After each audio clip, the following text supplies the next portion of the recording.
But thankfully, this beautiful thing in a relationship where it's get to heal. And it now sounds like I'm on well, but I really wanted to give Sam a kick of stick before he got up here about he was feral and everything. But actually, he's a pretty nice guy. And so I'm going to invite him up, and with a preface going, I hope you're prepared for this.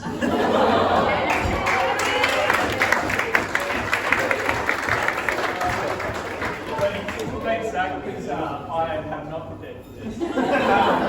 And, well, I've been trying to write this speech for about 2 years now, and I'm glad that it's come because now it's going to be over and done with. So, yeah, thank you for that. To follow up what Gavin was saying about Jono being a man of few words, generally, Jono and I, we only call each other when something's gone wrong, and the last 3 years since Ebony's been around, well, those conversations have dried up. And, yeah, it's been, I mean, if I don't hear from Jono, I know everything's going well. So, yeah, no words are good sometimes. So, that's been great.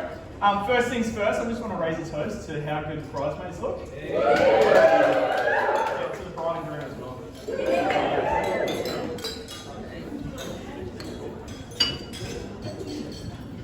Alright, so here goes for an off-the-cuff speech. Johnny's been a little bit nervous about this one. Can't tell why. But I don't know why, because I couldn't express to you a better man than Jono Prentice. Yeah, that guy, yeah, I've known him for 12 years now, and he's got pretty much a perfect record. So I was racking my brain. So just as a bit of a backstory, Jono and I have been overseas together twice. We've been on camping trips together. We've been on road trips together. Yeah, he's been my best mate for a bunch of years, and the only thing that I can think of is this one time we drove all the way up to Tinaroo, and with the boat in tow, and we get there, we launch the boat in the water, and we look to each other and we say, who's got the keys? And Jono, who usually plans everything to a T, had left the keys back in Cairns. So the worst thing that I can think of is 3 hours of a drive that we had to go back to Cairns, and even that was some of the best memories of my life, hanging out with Jono, and yeah, that's about it. I can't think of one other foot that Jono's put her on. So yeah, I'm so blessed to call Jono my best mate, and yeah, I can tell everyone here, like, without Jono, I wouldn't be who I am. Just through his work ethic, through everything. Jono, yeah, you're an incredible man, and yeah, through your faith, the way that you've served the Lord, and that you've sought Him through everything has been really encouraging to me. And yeah, just the way you live your life, Jono and I. Back in 2016, we lived together for 6 months, and they're some of the best memories that I'll ever share. It was only short, but seeing Jono at the time, he was working, he was also studying on top of that, and yeah, you wouldn't have known it, but he was feeling the pressure of all of that, but on the surface, he was calm, and yeah, just seeing the way that he approached life, and yeah, and just put his head down. Yeah, I wouldn't be who I was without seeing Jono put in that work ethic. So, yeah, Jono, I really thank you for being such a good friend over the years, and yeah, your example to me has been wonderful. So, yeah, I just want to bless you guys in your marriage, and yeah, I know that you'll do great, mate. So, to the bride and groom.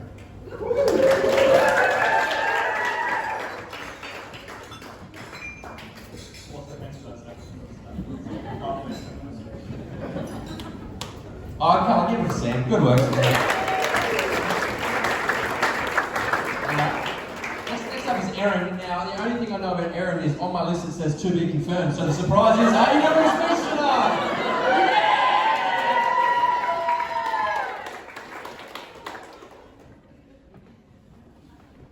So it was to be confirmed as a message from Ebony 48 hours ago. Hey Erin, would you like to have a speech at our wedding?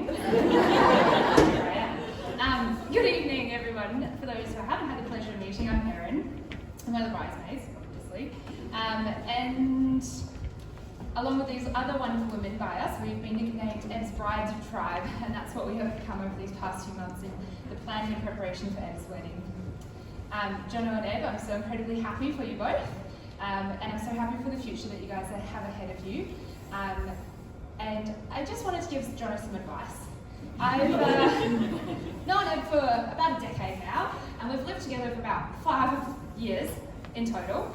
So I feel like I am quite in a position to speak on knowing the intricacies of how Ebony works.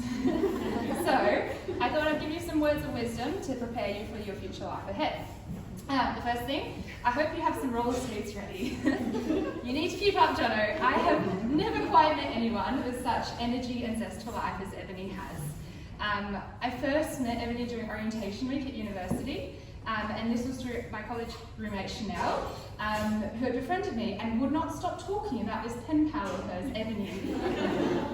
They were meeting, and they wanted to introduce me as well, and little did I know what a whirlwind adventure I was in for. Ebony walked into my life at that stage and was this bubbly and rambunctious individual that initially I was a bit sceptical about because I'd never met anyone quite so happy all of the time. But looking back now, it was one of the best moments and best friends that I've had walk into my life at that time. They also were very influential in my own personal journey with faith. And I think looking back, there was probably an ulterior motive of them both, but look at us now. But Eb is definitely always on the go. She's always doing things and never stopping to take a moment, and she's always go, go, go. I can remember, coming home from university and she would still be messaging me, or would be up at like 11 p.m. or midnight, and then she'd be up at 5 in the morning, ready for the next day. So be prepared to keep up and be prepared to get things moving. The next thing, cooking will always be an experiment. One of my memorable cooking experiences with Ebony was when she invited me over for dinner at university. And she served me pasta, very, very, very watery pasta, with a can of tinned tomatoes sauce. To be fair, we were uni students and we were broke at the time, and I was very appreciative for a meal in front of me. It was interesting for sure. Another special food memory that comes to mind was Ebony's 21st birthday party, and I think for a few months beforehand she was raving on about this family recipe. So I don't know if this is actually Eb or more family. Was the marshmallow salad. And all I heard for a few months leading up was this, extravagant marshmallow salad, which was a concoction of marshmallows and peaches and pineapple and cream and sour cream, which Ebony loves, but I think I will say the same, I will never have again. But Jono, don't stress, it's okay. I'm sure if you have witnessed, Ebony's cooking has improved in leaps and bounds. And she is a much better cook, but she's always willing to give new recipes a go, and so cooking will always be a bit of an adventure and some excitement. So you have that to look forward to. Next thing would be prepare for some spontaneity. I've lost track of the number of spontaneous adventures that we've taken over the years, whether that be a quick ice cream run at Macca's, or travelling around Toowoomba or Townsville. There's always lots of adventures at hand to be had. The downside, however, Jono, of the spontaneity is Eb is a free spirit with her time, and time management is not always her forte. One particular memory that comes to mind is when we were travelling to Cairns to visit Chanel, and we had a very early morning flight from Brisbane, and we had to drive down to the airport beforehand. The combination of me not being a morning person and us running quite late left for a very, very stressful period of time, but it all settled when Ebony met you at the gate at the Brisbane airport, and things got calmer after that. But just maybe you need to keep track of time throughout in the future. Next thing, and it has already been mentioned tonight, but perhaps always double check on packing and keeping track of the important things needed for travels. For all of Eb's fabulous qualities, keeping track or losing possessions is one of her special fortes. The number of times that she has lost her phone in these past few days has been, I think, a new record. And I think our other housemates can attest to at least maybe a weekly occurrence of, have you guys seen my keys? I don't know where their keys are, which will lead to a house search and eventually a car search as well. So Jono, perhaps keep track of those important things. The next thing I want to sort of advise and warn about is the feelings. Now, Eb, like everyone, can have her moments. I've seen her ugly cry over some very, very big things in life. And I've also seen Ebony ugly cry over some very, very small things. Like spilt milk type small. But that's okay, because Eb loves fiercely, and she cries fiercely, and she cares fiercely as well. If Eb wants to watch a sad movie to get those tears flowing, and if she wants to watch it on repeat, just go with it. Don't stress when the ugly crying happens. A cathartic cry always helps. And talking, time, and chocolate will get you through. The next thing that I've grown to know about Ebony is that family and friends always take precedence in her life. She places a huge value and importance of the family and friends, and she's always going above and beyond for her family and friends in her life as well. From meeting, I've been blessed to meet her wonderful family, Jan and Jeff. Thank you for befriending me, taking me in, and housing me in Kingaroy when I was needing a house. Having great conversations with Caleb and Annie as well, getting to know you guys. Meeting Artie and Arco as well throughout the years. Been privileged to be mentioned in the artifacts as well. I ranked that highly. But it's also quite amazing to look around here tonight and to see the friends and the other individuals that have played such huge roles throughout Ebony's life as well. University friends like Katie, who she met, and I can remember their all-nighters that they used to pull when they were all stressed about exams and also assignments. The Riesling Court girls that we had, so Chanel with us, and the fun times we had, and then also later Miss Rachel, when we also had our dance parties and our craft nights as well.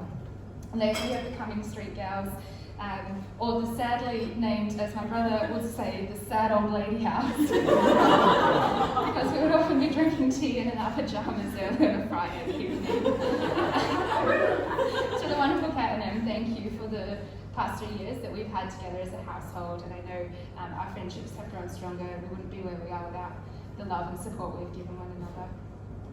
Then there are some people who have come more recently into Ed's life that I know she places huge importance and significance upon, like Pup and Chloe. Thank you to Emma and Skip as well for being here. I know it means a lot for Emily to have you guys here from your support at work and also in sports as well. Now, Jono, I don't know if you're aware of this, but I have some good insider knowledge to know that Ed has always been quite keen on you. I can remember living back in Townsville and Ed coming home from some event, whether it be, a church event or a Bible study, and being like, "Hey Erin, did you know this about Jono?" My answer was always, "No, Ebony, I didn't know that." So then when we moved down to Toowoomba, we moved back in together, you sort of slowly but surely and intermittently started popping up in conversations again. I was not overly surprised when this happened, and I was also very optimistic about the future ahead. And I mean, look at you guys now; it's very exciting. To my dear Ebony, I cannot honestly articulate in words how much you mean to me. You're truly one of a kind, one of my closest friends. You're my #1 level 7 friend. From being there for the tiny things like giving an opinion on clothes, to putting up with me when I'm in my obnoxious moods, to dearly looking after me when I may perhaps have imbibed slightly too much, and subsequently driving me to Brisbane when I miss my bus, to living with me in Townsville, to show me around the home that you made for yourself in Tasmania, to then living again with me in Toowoomba, to developing and growing into a feisty feminist. After you discovered the imbalances of men and women in sport after your rugby days.